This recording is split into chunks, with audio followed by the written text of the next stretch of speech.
Hey everyone, I'm Jay, and today I'm sharing the eerie and unsettling story of Brian Shaffer, a case that's been haunting investigators and true crime enthusiasts for years. You might think you know the story. Brian, a medical student, vanished from a bar in 2006, but there's so much more to this than the headlines. There are hidden details about Brian's life that most people don't talk about, and today we're diving into them. This isn't just another case of a missing person. This is the story of a young man who was human, flawed, and full of dreams. Let's start with the basics, just to get the timeline down. Brian Shaffer, 27, was a second-year med student at Ohio State University when he went missing on March 31st, 2006. He walked into a bar, the Ugly Tuna Saloona, with a friend, and within hours he was gone. Vanished without a trace. That's where most people stop. But the story, it goes deeper than just a guy who disappeared. Brian wasn't some perfect medical student, destined for greatness in the world of medicine. Sure, he was studying to be a doctor, but deep down, Brian had other dreams that didn't involve scrubs and stethoscopes. His heart belonged to music. He was obsessed with Pearl Jam, had a tattoo to prove it, and would talk endlessly about one day starting a band. Brian's real dream?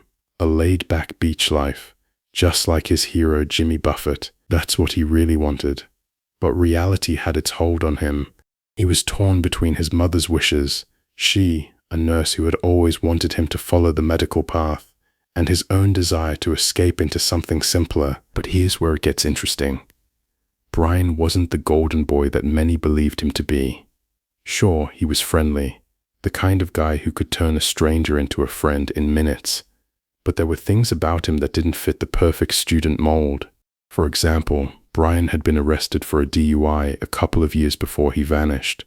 It wasn't a minor incident either, it was a wake-up call. While Brian wasn't known for being a reckless drinker, it showed that he had moments where he didn't make the best decisions. It wasn't just a bump in the road. It was a glimpse into the complexity of his character. Some people might have dismissed it as just a mistake, but it added layers to his personality, the kind of layers that made him human, someone struggling with balancing expectations, desires, and the pressures of life. And while this DUI wasn't the defining moment of his life, it certainly told us that Brian wasn't some picture-perfect student. He too was trying to navigate life like everyone else. He was close to his mom, Renee, and her death in 2005 shattered him. Renee's cancer battle was long and painful, and Brian had spent a lot of time in Puerto Rico during that period, trying to focus on his studies and escape his grief. When his mother passed, it wasn't just the loss of his biggest supporter, it was the loss of his anchor, and just when he was trying to cope, there were tensions in his family. A fight over his mom's life insurance money. His father, Randy, was upset that the policy had been changed before her death, leaving Brian and his brother Derek with a cut of the funds. That argument, that's not something you forget. And Brian, well, he wasn't the type to let things go easily. But it wasn't just the fight that was weighing on him. Brian was struggling financially. He was supposed to pay tuition, but he never made the payment for the semester due just a few days before he disappeared. He wasn't the type to let things pile up, but in this case it looked like he might have been done with the whole thing, the whole medical school path. Now I want to talk about the night he disappeared. March 31st, 2006. Spring break was kicking off, and Brian was supposed to meet his girlfriend Alexis for a trip to Miami, but before that, he had plans with his dad, Randy. They went to Outback Steakhouse for dinner. Even though Brian was grieving, he was still trying to make time for his dad. He wasn't a mess, at least not outwardly. Randy later said that Brian seemed a little tired, but nothing that screamed red flags. They had their dinner, made plans for the next day, and said goodbye. That was the last time Randy would see his son. After dinner, Brian met up with Clint, a close friend and former roommate. They hit the bars, starting at the Ugly Tuna Saloona. Brian was in his element, drinking, joking, and talking to everyone. He was the life of the party, not an ounce of worry in his voice when he spoke to Alexis over the phone around 10 p.m. She said he sounded fine, upbeat even, but somewhere between then and 1:55 a.m., everything changed. Let me paint you a picture of the bar that night. The Ugly Tuna Saloona at the time was packed. On a normal night, you could see from one end of the bar to the other, but on a crowded night like this, it was chaos. People moving around, dim lighting, and the loud hum of the crowd made it hard to keep track of who was where.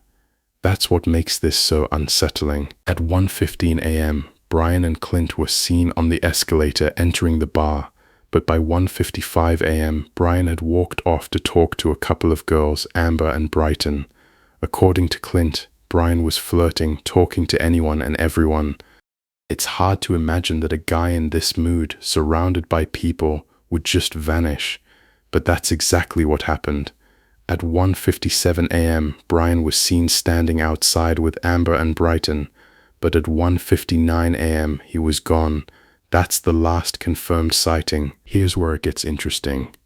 There were multiple exits in the bar, not just the front door, but side doors, fire exits, even a service elevator. Yet, Brian was never seen leaving. The security footage was questionable. Investigators later admitted that there were blind spots in the footage. In fact, some cameras were not functioning properly, and others were misaligned. And here's the thing. One of the key angles of the security footage, where Brian was supposed to be walking out, was never properly reviewed.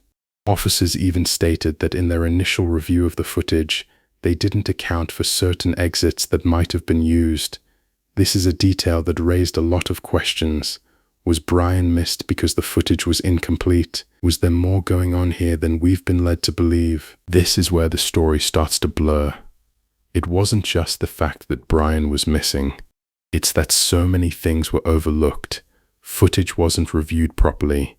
Officers made mistakes, and even his phone, which rang months after his disappearance, provided hope that maybe, just maybe, he was still out there. Investigators said that the phone call was traced back to a cell tower in Hilliard, Ohio, about 14 miles away from Columbus. At first, they believed it could be a glitch, but that phone call had everyone wondering, could Brian still be alive? However, that hope was quickly explained away by phone providers who said that voicemail can still function even if the phone is off or the account is unpaid due to network systems and billing cycles. Brian's disappearance has been ruled many things: an accident, a voluntary disappearance, or even foul play. But the truth is, we still don't know. For years there have been more questions than answers. Did Brian leave on his own? Was someone involved? Or is there something deeper we've all missed? The mystery still lingers. Almost 20 years later, no one has seen Brian since that night. And while some people believe he's still out there, others wonder if he's gone for good. One thing is certain: Brian Shaffer's disappearance is a case that still haunts us all, filled with unanswered questions, overlooked details, and the lingering doubt that maybe, just maybe, something was missed along the way.